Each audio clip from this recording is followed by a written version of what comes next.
Kemba Walker, step back, Walker, cardiac Kemba, does it again! Ubilis, 7 seconds to go. Three-pointer. Oh! Huggins! Double order! Again, comes down to fundamental. Oh! My goodness! Sorrentine hit that one from the parking lot. Watford for the win! Yes! Yes! Trip to the Sweet 16. Taylor's got it. Rises up. The shot. And it's good! It's good! From the corner! And it's over! Gonzaga! The flipper still fits! Ha ha! College basketball! Yo, what is going on, Elliot? Long time no see, my friend. What's up, man? Not too bad. Yeah, totally. Last night was just sitting on the couch watching that Nebraska-Wisconsin game, and the next thing I know, I wake up. It's like 5 in the morning. I'm like, well, guess it's time to go to work. So It put my ass to sleep too. Have no fear. Whew. I knew it would have put your ass to sleep. I was hoping that that over was going to hit in that one, but if Wisconsin could score a little bit, maybe could have had a chance. But sheesh. Yeah, there'll be a back at home and a fade on the road team this year. That's for damn sure. But otherwise, how's the day going so far? I'm sweating out St. Joe's plus 13.5, 55 left, down 8. Then North Dakota minus 6.5. It's 11-point game, but that number sat on 6.5 all damn day. Kind of curious how this last 8 minutes will go. I mean, it didn't go down to 6. It didn't go up to 7. It sat at 6.5. I took the 6.5 against Bakersfield, or with Bakersfield. So one of us will be happy here in these last 8 minutes. Looking like probably North Dakota State side. They've kind of controlled the game the entire way. I think they're up 40-30 at half. We've seen some shit happen. What'd you have on the early action? I had Green Bay money line minus 110. Didn't play it last night. Even if you did, it still hit the minus 2.5. That closed at plus or at IU Indy favored by 3. Just completely flipped. Yeah.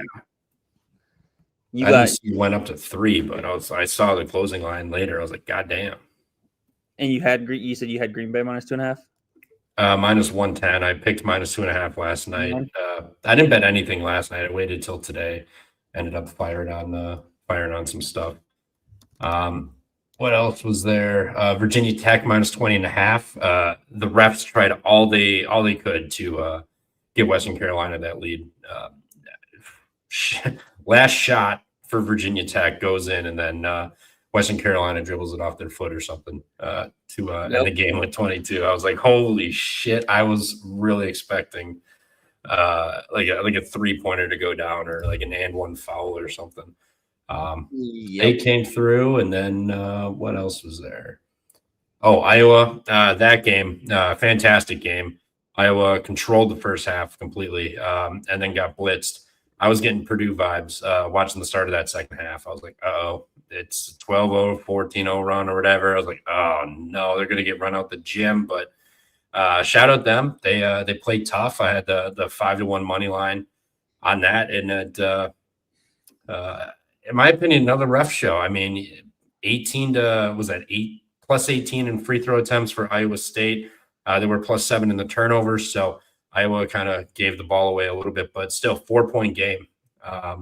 When you shoot an extra 18 free throws in a 4-point game, that will definitely swing it. That's for damn sure. So shout out Iowa, tough game, tough spot. Played their asses off and almost had it there, but. No dice, but I was impressed with Iowa. The first road game at Sparty, they got blitzed and they had no answer. They came back and played really damn well in a really hostile environment tonight. Yeah, no, for sure. That first half was a blitzing. Iowa kind of controlled the tempo the entire game, and then it seemed like that first 4 to 7 minutes of that first half, really Iowa State kind of set that tempo and really kind of controlled the pace, which got them that lead. And then kind of, that atmosphere, the crowd kind of took over, helped them kind of get over that hump. But shout out to Iowa, though. I mean, I think McCollum called 2 timeouts within the first 2 minutes of the second half. Yeah. Tried to stop the 3 run. or 4 minutes, something like that. Before the first media timeout, they had already spent 2. Didn't stop the run, but still Iowa battled back and got it down close, cut it to 2 there at the very end of the game. So yeah, that was a hell of a game. I was on Iowa State team total over. I thought maybe they'd be able to push the pace a little bit. Iowa maybe would be able to keep up the scoring, but Iowa was definitely able to control the pace here. I just thought maybe Iowa State could, run and gun a little bit more at home. That wasn't the case, and doesn't help when they score like 8 points in the first 10 minutes. You kind of know your team total over is done there. East Carolina, terrible bet by me. I liked them last night. I didn't bet it. Thank God. Good Lord. They absolutely just no-showed. Actually, I wouldn't say they no-showed. They no-showed the first half, played good for like 15 minutes of the second half, got it down to a 51-50 lead, and I was like, oh, wait, I might have a little life. And then literally App State went on a 16-4 run to end the game, basically sealed the deal. So East Carolina Pirates are kind of a travesty this year. Kind of. Whew. But one that came through for me was UC Arlington. Should have bet them on the money line. I got them at plus 4.5. Went on the road, beat ETRGV.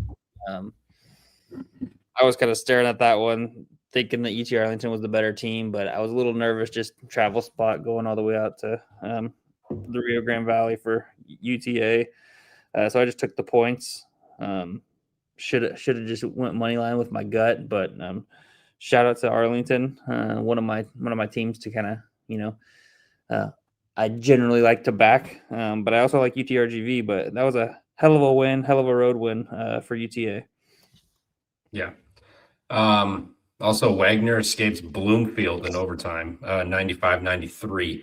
Other than that, all the other bye games were pretty much blowouts in that one, so nothing really noteworthy there. But yeah, unless St. Joe. Oh well, never mind. St. Joe's will get the ball back, so they'll cover this 13.5 unless they somehow give up 6 points in the last 25 seconds, which I guess knock on wood could happen. Hey, you've seen it. Yeah. Missouri? Daniel, what's that? Oh, Missouri. Yeah, they scored 13 points the last like 9 minutes of that game. Yeah, that was brutal. I was over 155.5. Still came through for me. I think they ended up with 162. But man, their defense. I know Daniel was in the chat saying how terrible their defense is, and I've been saying it all along. They just like to outscore run and gun teams.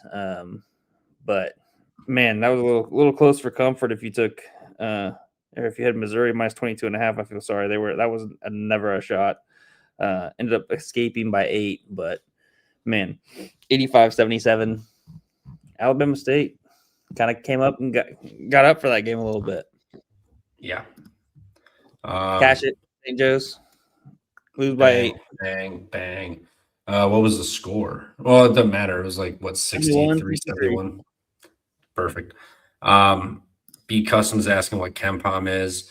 I will show you right now. KenPom is basically it's just like analytics for just basketball. Like if we go to tomorrow's games, let's just look at Texas UConn. It just shows you metric wise where they sit in the country for statistics. Like UConn, they end up they foul a lot. They got bad free throw luck, but other than that, top 11 in 3-point defense and whatnot. Texas defense doesn't force turnovers. They can't defend the 3. You can look at percentage of points that a team scores from where defense gives it up, height, all that good stuff. It's just basically just metrics and whatnot. I find it's more useful in the beginning of the season a little bit, just going by continuity, height, what teams are doing right now. I mean, obviously regression and progression in some areas, but it's just something to you factor in a little bit. I mean, you can't. I don't think you can just fully cap off of KenPom. It's not 100% accurate, but you do find a couple of system plays inside of this if you know what to look for. We'll always point those out, but they are 1-0 this year for ones we've noticed in bet for me personally. But that is Kempom. And then PNF is asking Minnesota sushi or Wisconsin's famous cannibal sandwich. I don't know what a Minnesota sushi is, but I've never had a cannibal sandwich. I can't get myself to eat raw meat on a cracker or a bun. It's just it's a holiday thing. I'm not sure why, but people love that shit around here. I'm not one of them. I will not be eating raw meat on a cracker. Basically, it's like Wisconsin caviar, kind of another way to put it. No, thank you, not for me. Let me know if you try it though. Yeah, whatever that is. Yeah. You don't like raw stuff, raw meat. I like some raw stuff, if you catch my drift, but not raw meat. No. All right. I'm an enjoyer of sushi. Both sushi or raw sushi. Isn't sushi raw? You can have cook sushi as well. I thought that defeats the purpose of sushi. No. Oh well. Sure. Yeah, I like salmon. California roll. Salmon and shit. Yeah. Hey. California roll is cooked sushi. Wait, what is California roll? California. Oh, I've had that before. Okay. I don't know what to order. I just go whenever I go to a sushi restaurant. I just have my girlfriend order, and I'm like, okay, nothing crazy spicy, and we'll call it good. So it's been I've enjoyed it. I wasn't a big sushi guy, but got to branch out every once in a while. It's not terrible. And someone was asking, Daniel was asking, do you guys see this Falcons game? I've got it on. I've got a unit and a half on Falcons, plus 5.5. So it's just no fugazi shit. Just kill the clock, Tampa, or punt the ball and win the game or something. Atlanta. I don't want no garbage time touchdown from Tampa to screw me here. I just looked up Minnesota sushi. I eat that. So what is it? It's just like a pickle roll up. So basically you just get a pickle, you get like ham, and then you put they put cream cheese. Yep. I know ham, what those are. Roll it up, little pickle roll up. Okay. I know what those are. We have those. Usually I'm not a big cream cheese fan, so instead I just kind of do not a big cream cheese fan. So I'll just do the pickle, roll it up. Usually I do it with like the baby gherkins. Roll it up. Sometimes I've done it with like string cheese as well, with like some prosecco. Okay. Ghetto or whatever. What about cottage cheese and shit? Are you a cottage cheese guy? Are you cottage cheese? No cottage sour cream? No nothing. Ooh, sour cream. No thank What? What do you put in your chili? You don't top it off with a little sour cream garnish? Nope. Dude, I'll eat that shit out of that. Oh no, I'll eat cottage cheese and sour cream out of the container. Dude, that shit is fire. Love that. Oh, dude, you don't knock it till you try it, my guy. All right, let's get into it. Yeah, this has gone off the rails. There we go. 13 minutes of bullshitting around. Let's hop in, shall we? First game of the day. This should be a noon game. This is criminal. What am I going to do after work? Because I have short days on Fridays. Army's catching 7.5 at UMBC, over under 146.5. All right, I'll answer this before we get into it. And then we stop being off the rails. My favorite brat has got to be, the classic beer brat. Can't go wrong with that. But I like a good cheddar jalapeno. They do make some macaroni and cheese brats. That's a try it once and never again type of thing. But the beer brat and the cheddar jalapeno, those are primo go-to brats. You can't go wrong with any of those. Elliot, do you have a favorite brat, or do you guys not do brats in Kansas City or Missouri? No, we do brats for sure. Yeah. Okay, perfect. No, beer brat is probably my favorite. Classic. Beer brat, ballpark brat, any of those. Yeah. I'm a spicy guy, so I'm more of I typically like to do like a spicy Italian sausage instead of the brats. So like when I get them and kind of grill out for everybody, I'll do the spicy Italian sausage for me, and then I'll do some brats for everybody else. Are you a relish guy? Yeah, for sure. Oh, nope. Yep, relish, spicy mustard, all that. Spice mustard. Yeah. All right. Well, there we go. Brats, cross that off the bingo list. Whatever you got, but Army's catching 7.5 at UMBC here, over under 146.5. I really want to just fade Army. I mean, man, they lost the last game D1 they played was George Washington. That was the game they turned into the Golden State Warriors. The shot 16-39 from 3, still lost by 14 at home. I know George Washington is much better than UMBC, contrary to what happened yesterday for George Washington. But UMBC coming in off of a home loss to Buffalo. Prior to that, they beat Bucknell by 7 on the road. They beat Delaware State by 14. They beat Wagner by 1 in overtime.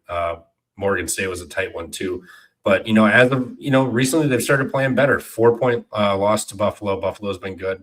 They also gave that game away. That was the crazy turnover 3 game. And then Georgetown, they played to a 9-point game on the road. So they've really started clicking lately. If you believe in transitive properties, they did lose to George Washington on the road by 37. But that was on the road. I'm going to lay it with UMBC here. Coming off of that Buffalo game, that was a tough ending. They had that game. They gave it away in the final minute. They were up like 5 or 6, I believe, and then blew it. 7 in the final minute, blew that. And now you got Army, who's coming in. They played a D2 team, but the last D1 team was at home, and they were 16 of like 29 from 3, for Christ's sake. Army is like they can't shoot threes. I believe they're one of the worst. That George Washington game bumped them up big time. They're now shooting 31% for 265th in the country. So you could argue maybe they'll regress a little bit, but I don't think that's going to happen 2 games in a row where they do that. I'll lay with UMBC at home here. Bounce back after that tough Buffalo game. Yeah, I think what I'll do here is I'll just end up taking the over 146.5. 2 teams with pretty terrible defenses. I know Army's offense is not great. If I were going to take a side, I would be on UMBC minus the 7. I think it is a bounce back spot. I mean, shoot, you look at the game, they were, up 7, controlling that against Buffalo there at home. So until that 11-0 run kind of skewed that number, I think it's a good bounce back spot for UMBC.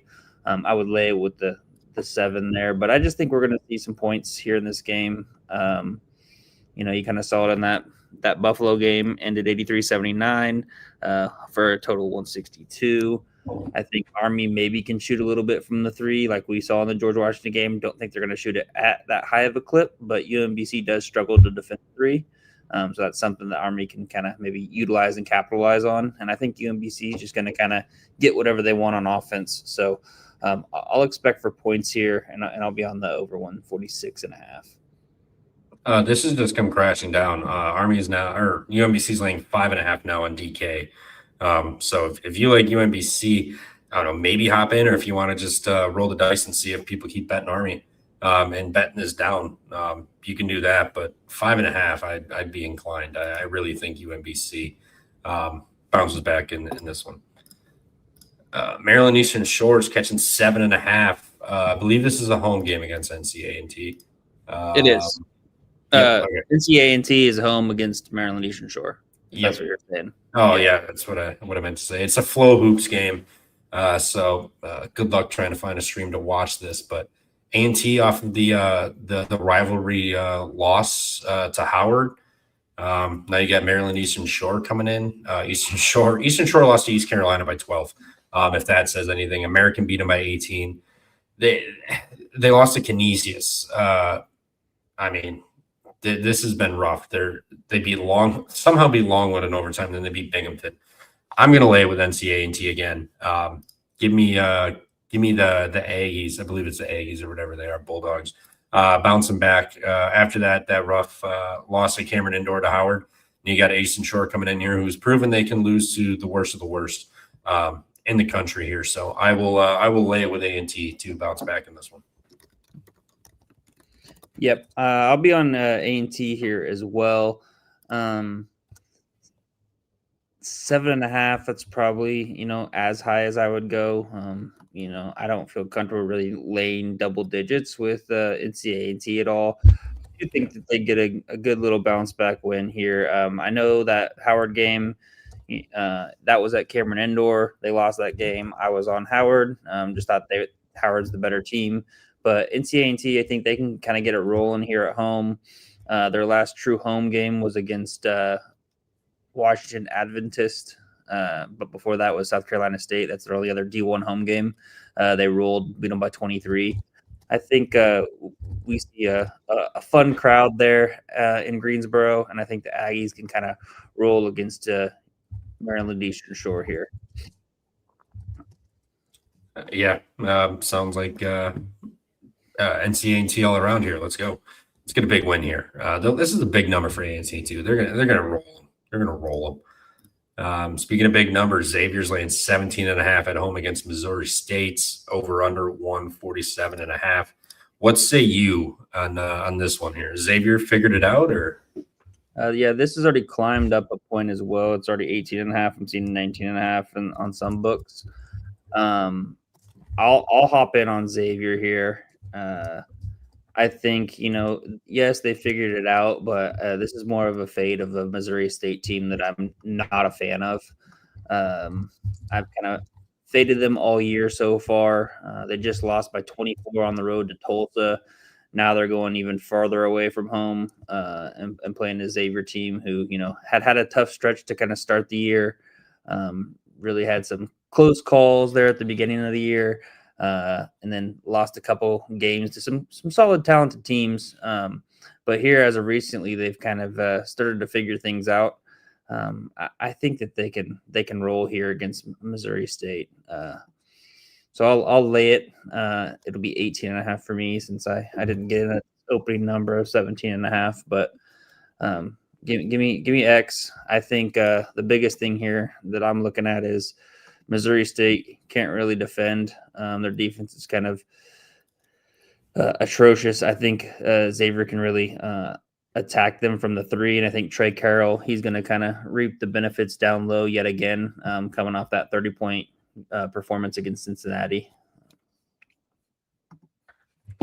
Yeah, I tend to lean Xavier. I've kind of been buying back on them a little bit. They've started to look good, but coming off of the Cincinnati big win, 5-point win at home, and you got Creighton on deck next Wednesday. I know they've had a week off, but I just think this is a kind of a sleepy spot. I think they'll get up. I think they'll win this game by 15, 14 or something, but I think Missouri State can hang in.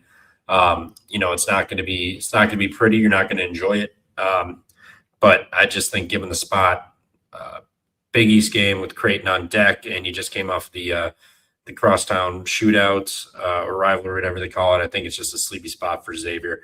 I'll take Missouri State. I know, but still, they were celebrating that shit. Pitino's first win. That was a dump the Gatorade game. Give me Missouri State in this one in an ugly game. Hey, and also this is last conference game last non-conference game for Xavier.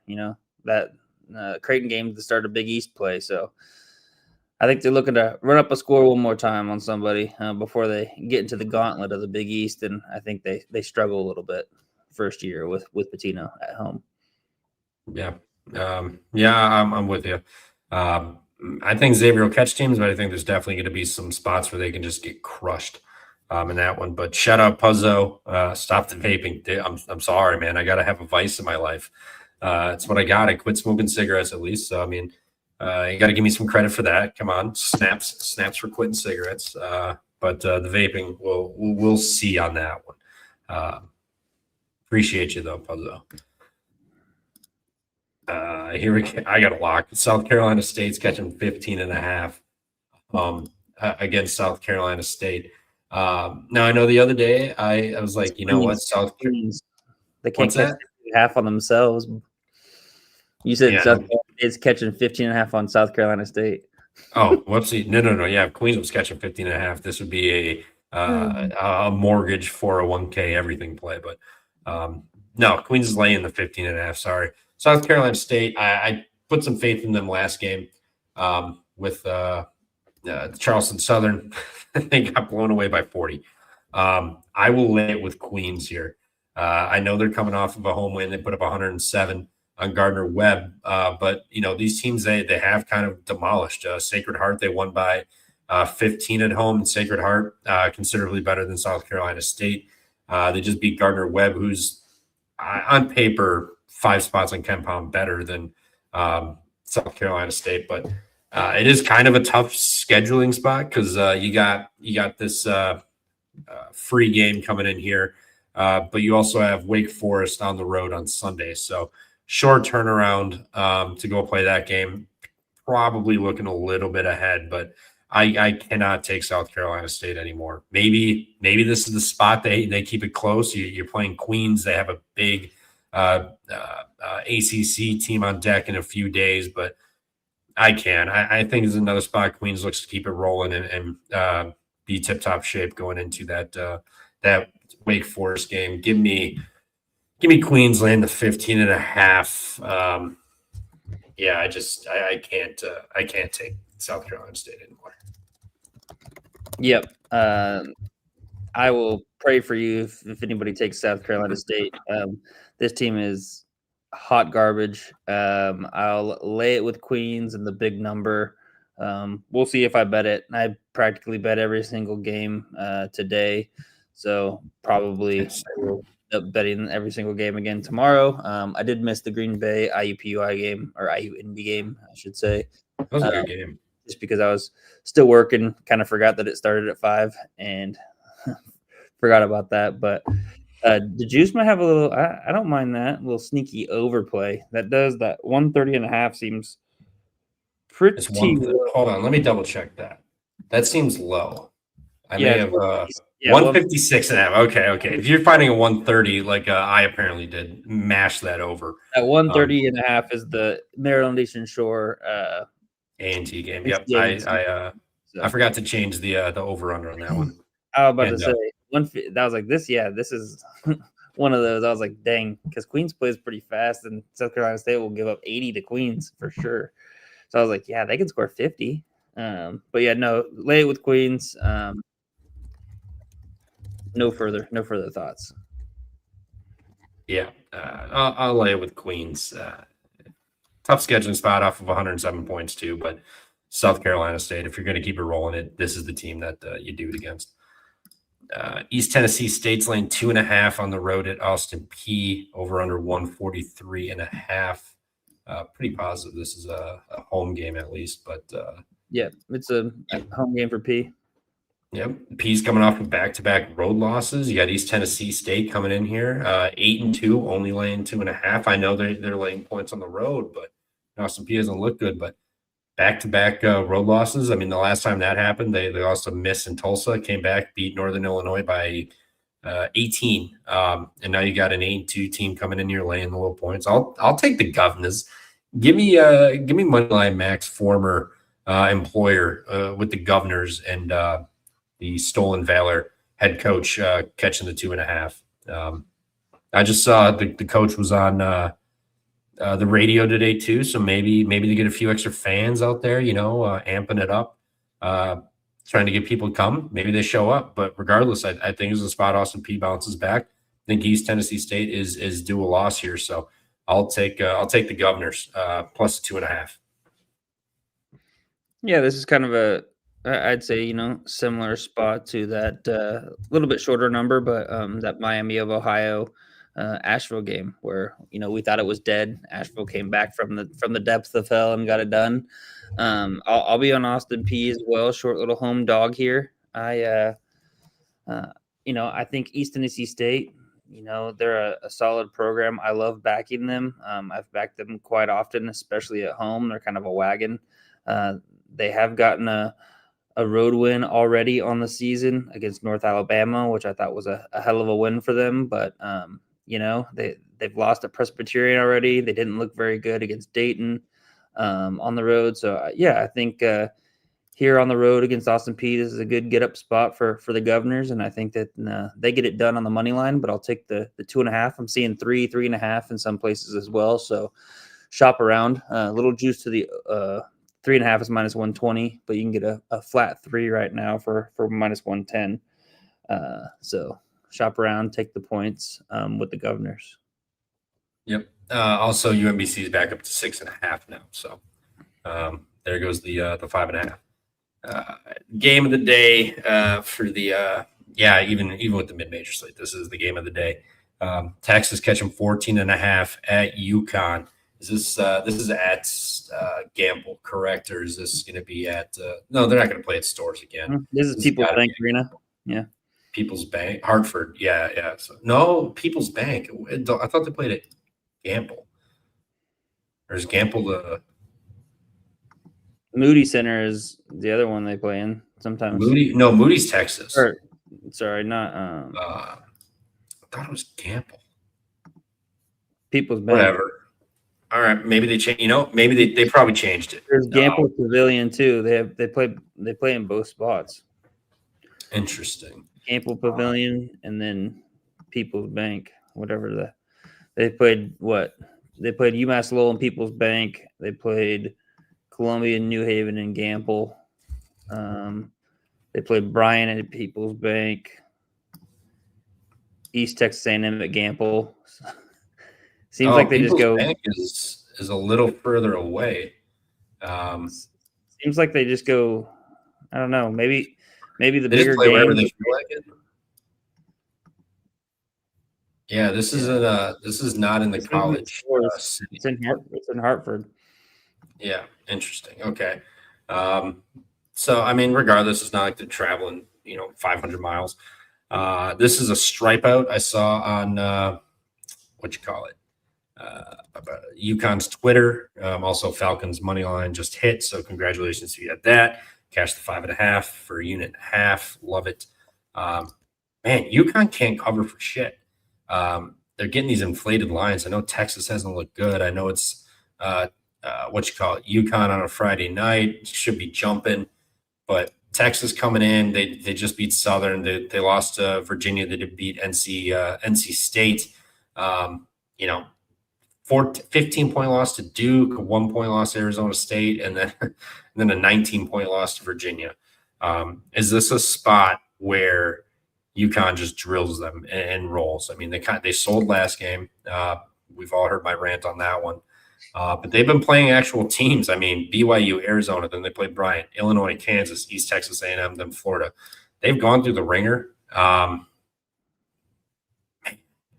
I'm kind of torn. I want to take the points, but I feel like it's just a UConn spot to just drill them.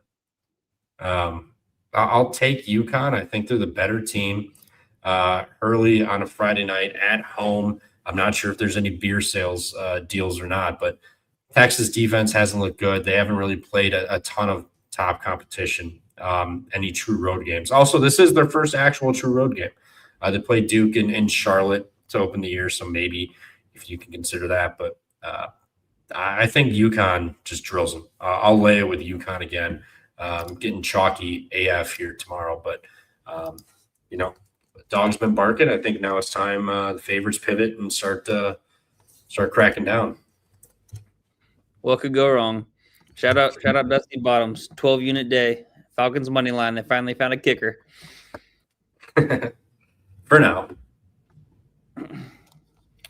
Yeah, I think you're on the right side here. I'm kind of scared for tomorrow. I'm taking a lot of favorites. So I hope that you're right and that this is maybe one of those days of the favorite. But I'll take UConn minus the 14.5. I also don't mind the over here either. This seems like kind of a pretty low total for a Texas team who doesn't really play very much defense. I mean, gave up 88 to Virginia at home. You give up to 69 to Southern.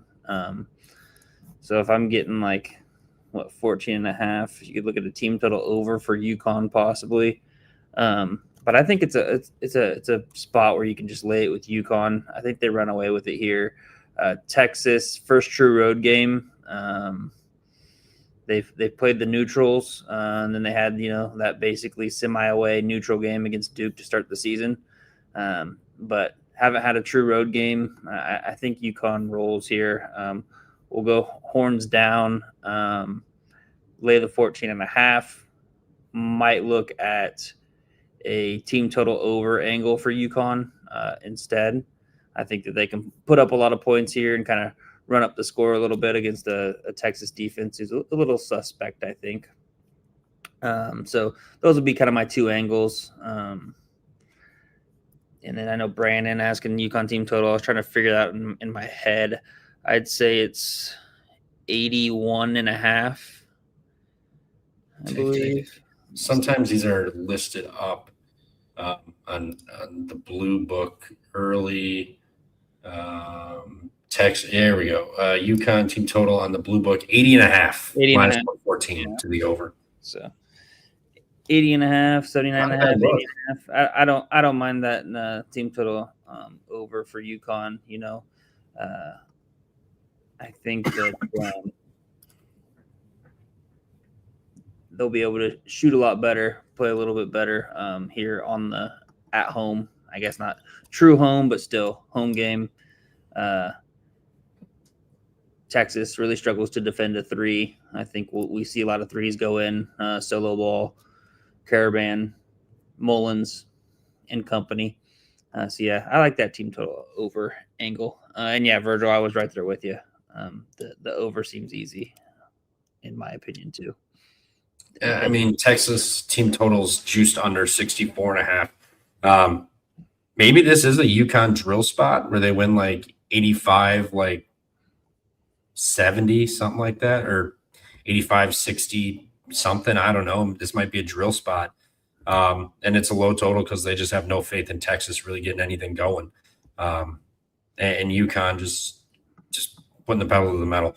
I don't know. That low total kind of makes me like UConn a little bit more, to be honest. It was like a 150 something. Maybe they think Texas can hang in a little bit more and they hit some shots, but because we know their defense isn't good. But the more I'm thinking about this, the more this honestly feels like an 86, 63, 62 type of just rushing. Stays under, UConn covers, you get your team total, but Texas falls flat, which nobody would be shocked about. Sean Miller's first year too. So yeah, UConn for me, team total for Elliott. I might tail him on that team total. Also do a little double dip like I did with Purdue the other night. Penultimate game here, East Texas A&M catching 18.5 at McNeese. McNeese off of the weird travel spot to Rhode Island, pulled that one out, tough one, and now they're back home against East Texas A&M. What do we think? What do we think about this one? Is this too big of a number, given the spot? Yeah, I mean, personally, I think East Texas A&M isn't a terrible team. I'm looking, I'm seeing, this line has come down a little bit on a few books, 17.5, still seeing some 18.5s out there. So you can get kind of either. I just think that, this is a little bit too big of a number in the Southland game, conference game. I feel like, McNeese wins easily, but 18.5 seems like a pretty high number. I know they a lot of times run up the score and kind of completely demolish some of these teams. I mean, you look at their last home conference game, Northwestern State beat them by 38. But I think East Texas A&M is a little bit better than that. I think they can keep it somewhat close. I'll take East Texas A&M with the cover for the plus 18.5. Yep, sounds like the juices with the what's that? I said I will probably wait on this because McNeese is kind of a known name, so I would expect people to want to bet McNeese, and I could see maybe we could get into the 20s here, just based on that alone. I mean, East Texas A&M, they just were somewhat competitive against UConn, only lost by 24. They played in several road games, played at the Pit, New Mexico, lost by 22. So they've challenged themselves with a couple of those road games. So I think that they can keep it close, keep it respectable here against McNeese. Yeah, I'm with you. Just given the spot too. I mean, if you look at damn mouse work, given that they were at home again in Northwestern, then on Friday, then on Tuesday they went to Rhode Island. Now they're coming back on Friday to play East Texas A&M. Then they got to hit the road on Monday to go to Houston Christian. They're doing a nationwide tour here. As of late, they're alternating road homes. They're not really having 4 or 5 days off. They're taking 2 days off and going in between. I think this kind of catches up with them a little bit here. I know it's at home. They might be a little amped and ready for it, but I think it's just going to be too many. I know McNeese, number 1 in the country in turnovers on defense here, but they also foul a lot too. So if you're just going to give East Texas A&M free shots, I mean, they're 71% from the line. That's not great, but they do turn it over a lot. So that is a little scary, but it just feels like a spot East Texas A&M McNeese is just doing a lot of traveling. They're going to wear down a little bit. And it's a sandwich spot between road games here. So give me East Texas A&M plus 18.5. I'm with you. Wait on this. You might be able to catch a 19.5 or 20 potentially, just given the name of McNeese. And, they've looked pretty good overall this year. But, yeah, it'll be a plug-your-nose special with East Texas A&M for me more than likely. Final game, Cal Baptist laying 4 at Eastern Washington here. Cal Baptist, I believe they finally got some time off. They last played December 6th, so they got about a week off, but they're coming off that crazy road trip. Win at Oregon State, went to Colorado, lost, went to BYU, got punished, went to Utah, played them tough, lost by 6. And now they got Eastern Washington back there. So they're traveling all over, but at least they've had a week off, but they're laying points now. I know Eastern Washington's not great, but if Cal Baptist is, as good as we think they are, don't you think they might be laying a little more than 4? I know it's a road game, but it's East Washington. It's not like they have an incredible home court. Cal Baptist was just playing tough teams, actually got some wins. I think they're tested. But 5 road games in a row within 2 weeks, and coming off of elevation. I know it's been a week. I think it's a tough spot. I'll take Eastern Washington here. Bounce back at home. I know they just beat Kansas City at home, so maybe they keep it rolling. But other than that, they've been on the road the entire year. I mean, they've played UCLA, they've played Colorado, they've played Seattle, they've played North Texas. Took North Texas to overtime, actually, on the road too.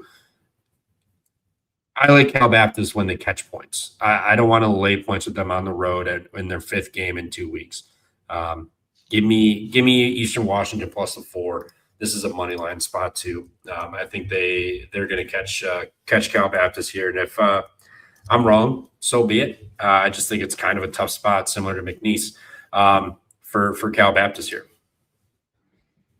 Yeah, I'll battle you here. I'll take Cal Baptist minus the 4. I'm seeing some 3.5s out there as well. So shop around. You can get a 4.5 for Eastern Washington, get a 3.5 for Cal Baptist. I just think this is the better team. Obviously, we've seen them go into road spots and play competitive. So I don't think that Eastern Washington home atmosphere is going to really bother them whatsoever. I think Cal Baptist has got the better team. Now they're playing somebody, definitely a step down in competition. And we've seen kind of when they've taken a step down in competition, they've really kind of handled these teams pretty easily. Even like the, UC Riverside game, you would expect that rivalry game to be a little close. They blew them out by 23, beat San Diego by 15, all kind of comparable teams to Eastern Washington. I just think Cal Baptist, Dominique Daniels gonna have the guard play on the floor with the point guard. He'll be in his hands. Martell Williams, the other senior guard, I think they're going to be able to kind of get it done. And I think they're going to rely heavily on their defense. And so, you're going to see a defensive team that's going to be able to shut down Eastern Washington, who does like to score points. They're feeling themselves a little bit after that 24-point win at home against UMKC. But now they're going to face a pretty formidable defense in Cal Baptist. And Eastern Washington, they really kind of struggle to score the ball sometimes, but they also struggle to defend, or not. They struggle to defend, not score the ball, and rely on their offense really. And so I think it might cause a problem just because they've got to face a tough, gritty defense in Cal Baptist, but then their defense they can't really be relied upon. So give me the better team, better defense, lay it with Cal Baptist. All right, yeah, we'll battle. I will probably be on Eastern Washington. I mean, last game of the day. What time is this? 9 Eastern. So I mean, yeah, 1 6 o'clock game, 3 7s and 3 8s and a 9. So at least they spaced them out a little bit. Didn't shove everything at 6 and have like 3 games after 6 o'clock, given a limited slate. But yeah, tomorrow is short slate, and the Friday is, I believe, 100 games. 105, 93 games. All right, shorter than last week by about 8 games. So shorter slate, but that is it. Elliot, any parting words, words of wisdom, anything about tomorrow? Your Chiefs, what you got? Anything on your mind you want to get off your chest? Well, only 8 games, so we might as well just bet them all. Add some money to the pocket for a hell of a Saturday show. So we've got that coming up. That slate looks like it's going to be, should be really fun.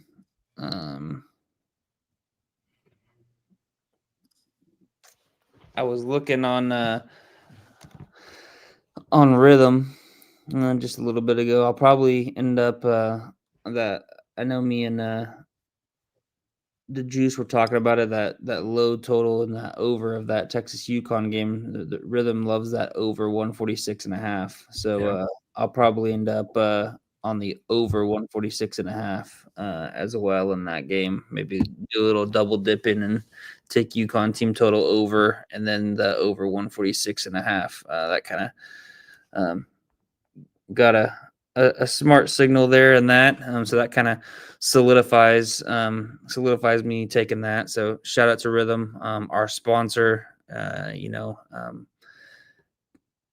Use kind of uses data analytics, kind of helps justify picks just in that case where, we've kind of already talked about it, like the over.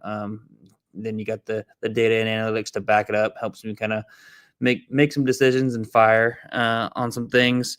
So if you're interested in checking out Rhythm, you can use our promo code PFP25 for 25% off your first month. Again, that's PFP25 for 25% off your first month with Rhythm. So shout out to Rhythm, premier sponsor for us, and giving that play out. That'll be another play that I add to the card.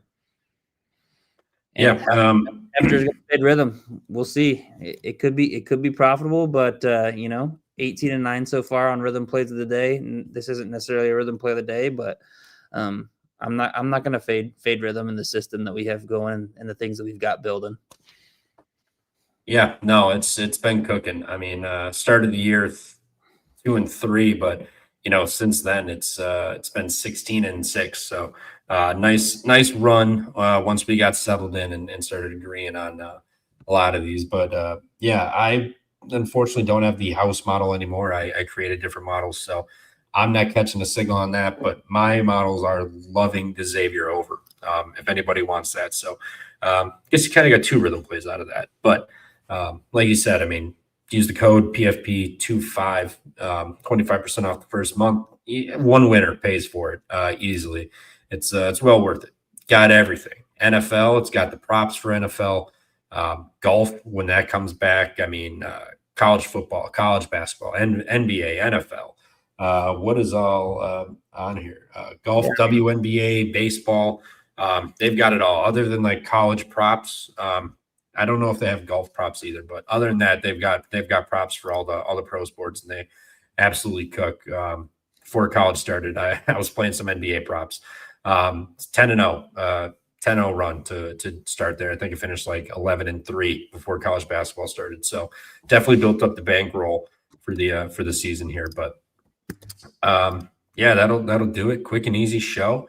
You got some brat talk. You got some random bullshitting around, and 8 games with probably bets in every single one of them. So shout out that, and yeah, Elliot, reverse CLV. Love to see that in college basketball. Feels like whenever you hit a total, you get 5-6 points of CLV, it doesn't even matter. It's a no sweater the other way, but hopefully tomorrow we get that over. We get that UConn team total, and we get UConn wins by 15 or more. So that'll do it from us. Just remember, tomorrow's the big mega show. I won't be here. I will be traveling, but I will be tuned in if I'm not driving impossible. So make sure you pop in, grab your smoke, grab your drinks, grab your soda, whatever tickles your fancy. It's gonna be a good show. I already know it. Always is. So no one will sleep on this show. I guarantee it. That was the one time. That was just a little marketing stunt. Get people talking, and that's all it was. I took a hit for the team. Somebody had to do it, so I was like, you know what, I'll do it, fellas. So yeah, appreciate you guys all in the chat. We're gonna go. I think we're going 10:30 Central. I don't know if you mentioned that, but 10:30 Central, 11:30 Eastern tomorrow. Should be fun. I was just gonna look it up for us, see how many games we got. I know 102 games total. 93. But is it 93? 93 D1 on D1. 3 D1 games. Yep. So a little bit shorter of a slate comparative to last Saturday, but I think has more banger games. So we will see you tomorrow night, 11:30 Eastern, 10:30 Central. Best time zone, 10:30 Central. That's right. I'll give you a bonus play for Saturday since I won't be here. Indiana money line. This Kentucky team is Fugazi. They're donezo. Pope's going to get canned. Indiana money line. I'll take the points too, depending whatever that line is. I don't even know what it is, but I know I'll be on Indiana money line. Yeah, everyone appreciate it. I'll travel safe. 10-2 at all times. No telephono outs either. But appreciate you guys, everybody in the chat that was in here. Got it bumping for an 8-game slate. We appreciate it. Expect to see you all here tomorrow, supporting the boys, going through every single game on the board, and that will do it for us. So until next time, toodles and best of luck.